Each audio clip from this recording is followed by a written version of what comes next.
Ya, selamat siang Bung Rocky. Bung Rocky, saya mau sedikit nanggepin, bukan nanya. Saya melihat, terlepas ini kita pemilu udah lewat lah ya.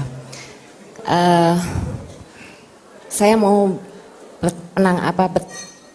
Anda menanggapi komentar saya, pendapat saya mengenai buzzer. Karena saya melihat 10 tahun belakangan ini, bahkan dari 2012, karena saya dulu penggemar kotak-kotak, mantan fanatisme kotak-kotak di 2012. Oke. Saya melihat fenomena buzzer dari 2012 sampai sekarang, itu telah merusak tatanan demokrasi.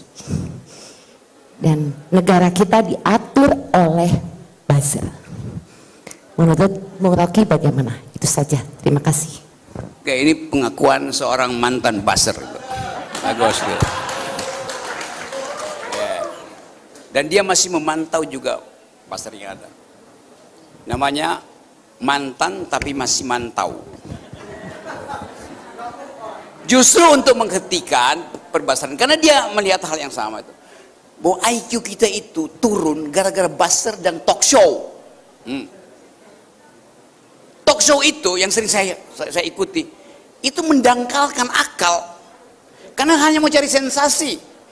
Apalagi kalau sensasi terjadi tinju di atas panggung talk show itu.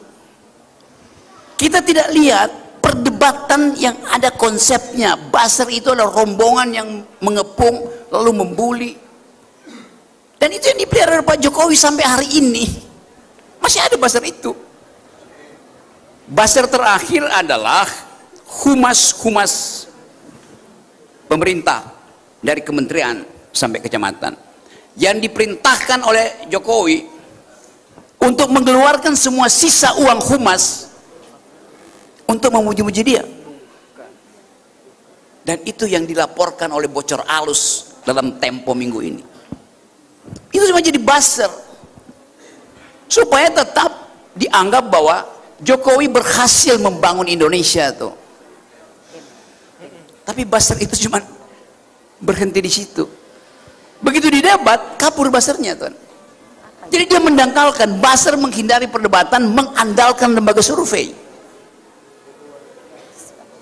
Kondisinya begitu. Jadi betul tadi Mbak, kita ingin politik itu dihidupkan oleh pertengkaran pikiran, bukan perbaseran, bukan lembaga survei. Karena itu saya ajukan dalil baru bahwa seorang calon pemimpin, dia pertama-tama harus lolos tapisan etikabilitas. Etikability. Pernah nggak dia berbohong? Pernah nggak dia mengkhianati emak-emak? Itu ukuran pertama. Kalau dia lolos etikabilitas, dia lolos filter kedua, yaitu intelektualitas. Kapan kita filter dia? Taruh pemimpinnya di kampus Dharma Jaya sini, uji pikirannya, gagasannya.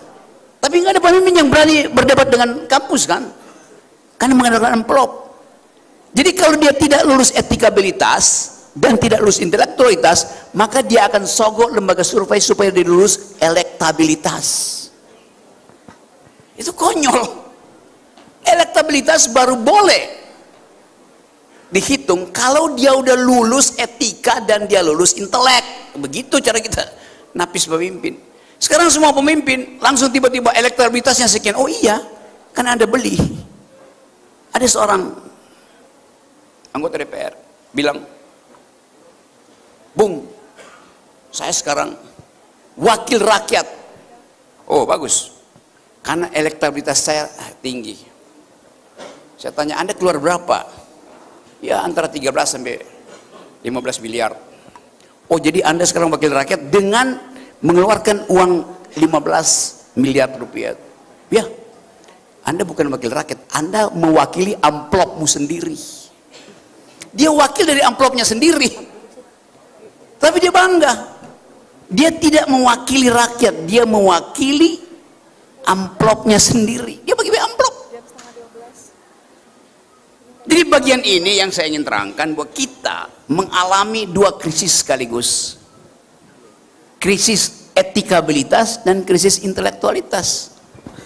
Etikabilitas diuji di dalam forum-forum kiai uji, Anda pernah nipu nggak itu? Intelektualitas diuji di forum kampus. Tapi banyak pemimpin tidak mau pakai panggung akademis karena dia takut ketahuan dungunya. Dia pakai panggung dangdut. Bagaimana mungkin menguji pikiran di panggung dangdut? Jadi infrastruktur politik itu betul-betul kacau. Jadi kita mau perbaiki itu. Karena itu saya beredar terus di semua kampus berupaya untuk yang memberi semangat bahwa kampus harus kembali di dalam wilayah politik.